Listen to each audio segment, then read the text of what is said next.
الحمدللہ وکفا والصلاة والسلام علی من لا نبی بعدہ اما بعد فاعوذ باللہ من الشیطان الرجیم بسم اللہ الرحمن الرحیم۔ پیارے ناظرین، جیسا کہ ہم سب کو پتہ ہے کہ ایک قافلہ نکلا ہے جو فلسطین کے درد کو سمجھنے والا ہے۔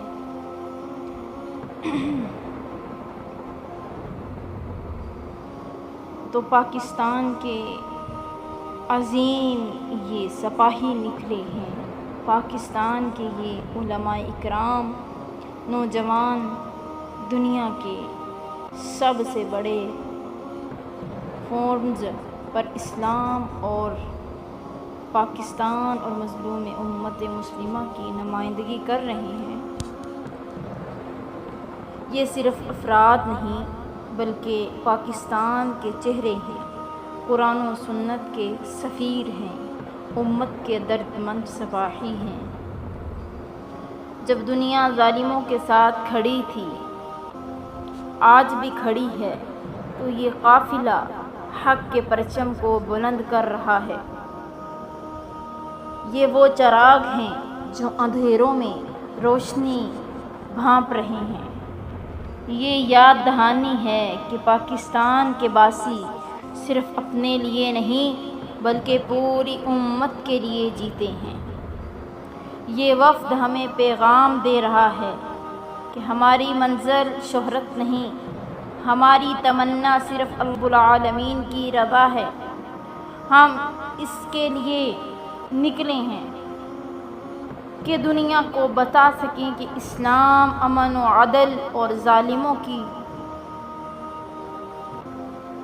حمایت نہیں، مظلوموں کی حمایت کا نام ہے۔ میرے عزیز بھائیوں اور بہنوں، آج ہمیں ان علماء اکرام اور نوجوانوں کو دیکھ کر اپنے ایمان کو تازہ کرنا چاہیے کہ یہ ہمیں جگا رہے ہیں کہ امت کی عزت علم اور اتحاد میں ہے۔ امت کی عزت علم اور اتحاد میں ہے۔ کامیابی صرف اس وقت ہے جب ہم سب مل کر لا الہ الا اللہ کے جھنڈے تلے جمع ہو جائیں گے۔ اے اللہ، ان حضرات کو اپنی مدد و نصرت عطا فرما، ان کی کاوشوں کو قبول فرما اور ان کے قدم مضبوط فرما اور ان کے ذریعے پوری دنیا میں حق کا پیغام پہنچا۔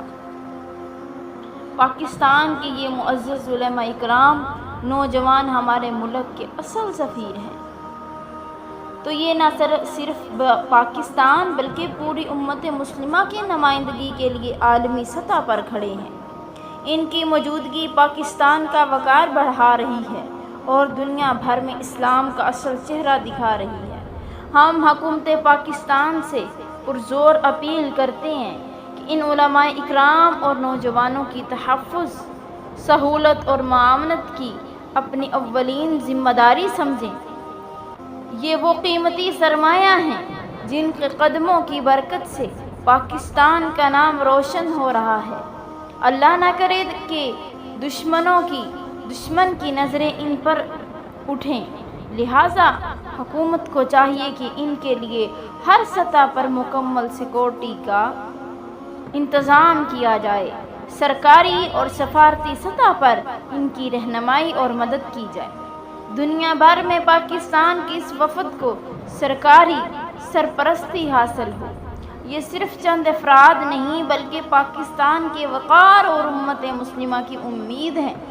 آج یہ چھ افراد امت کے لیے، امت مسلمہ میں مظلوم حصے کے لیے نکلے ہیں، اس کی آواز بنے ہیں۔ تو انشاءاللہ العظیم اگر یہ اپنے پایہ تکمیل تک پہنچ گئے، اپنی منزل تک پہنچ گئے، تو واپس آئے تو یہ 6 نہیں، یہ 600 لوگ نکلیں گے، پھر 600 سے بڑھ کر 6000، حتیٰ کہ پوری امت مسلمہ یکجان ہو کر فلسطین کی آواز بن کے کفر کو دم توڑنا پڑے گا، کفر مٹ کے رہے گا، کیونکہ اللہ کا فرمان ہے جاء الحق وزحق الباطل ان الباطل كان زہوقا، حق آ گیا باطل مٹ گیا، بے شک باطل نے مٹ ہی جانا تھا۔ تو یہ 6 لوگ یہ چند افراد نہیں بلکہ پاکستان کے وقار اور امت مسلمہ کی امید ہے۔ اللہ تعالیٰ سے دعا ہے کہ اللہ تعالیٰ انہیں اپنی حفظ و امان میں رکھے، پاکستان کو ہمیشہ ایسے ہی ایماندار نمائندے اللہ تعالیٰ عطا فرمائے۔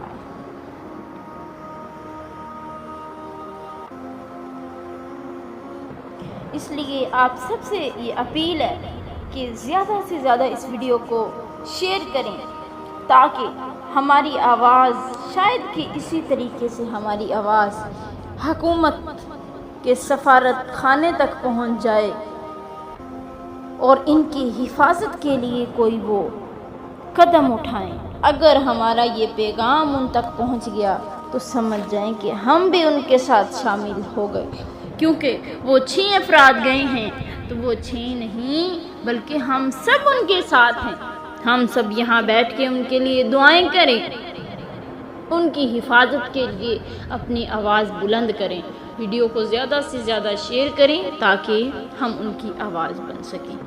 میرا کام ہے آواز بلند کرنا، آپ سب کا کام ہے کہ اسے آگے شیئر کرنا۔ انشاءاللہ العظیم ہماری یہ آواز بھی ایک جہاد ہے۔ نبی صلی اللہ علیہ وسلم نے فرمایا من رأى منكم منكرا فليغيره بيده فإن لم يستطع فبلسانه فإن لم يستطع فبقلبه ذلك ضعف الایمان، کہ نبی صلی اللہ علیہ وسلم نے فرمایا اگر تم برائی کو دیکھو اور اسے ہاتھ سے روکو، اگر یہ طاقت نہیں رکھتے تو زبان سے روکو، اگر یہ بھی نہیں رکھتے تو دل میں برا جانو، یہ ایمان کی کمزور ہونے کی علامت ہے۔ تو ہم ہاتھ سے اگر نہیں کچھ کر سکتے، اپنے جسم سے نہیں کر سکتے، وہ 6 افراد گئے ہیں، وہ ہاتھ سے کرنے گئے ہیں کہ ظلم کو روکنے، اپنے ہاتھوں سے روکنے کے لیے وہ نکلے ہیں۔ ہم اپنی زبانوں سے روکیں، ہم اپنی زبانوں سے روکیں، ہم اپنے ہاتھوں سے روکیں، اپنی زبانوں سے روکیں تاکہ ہماری آواز ان کی آواز بن سکے اور ہماری آواز کو سن کر حکومت جو ہے ان کے لیے ایک ایکشن لے، ان کی سیکورٹی کا خاص انتظام کرے۔ السلام علیکم ورحمۃ اللہ۔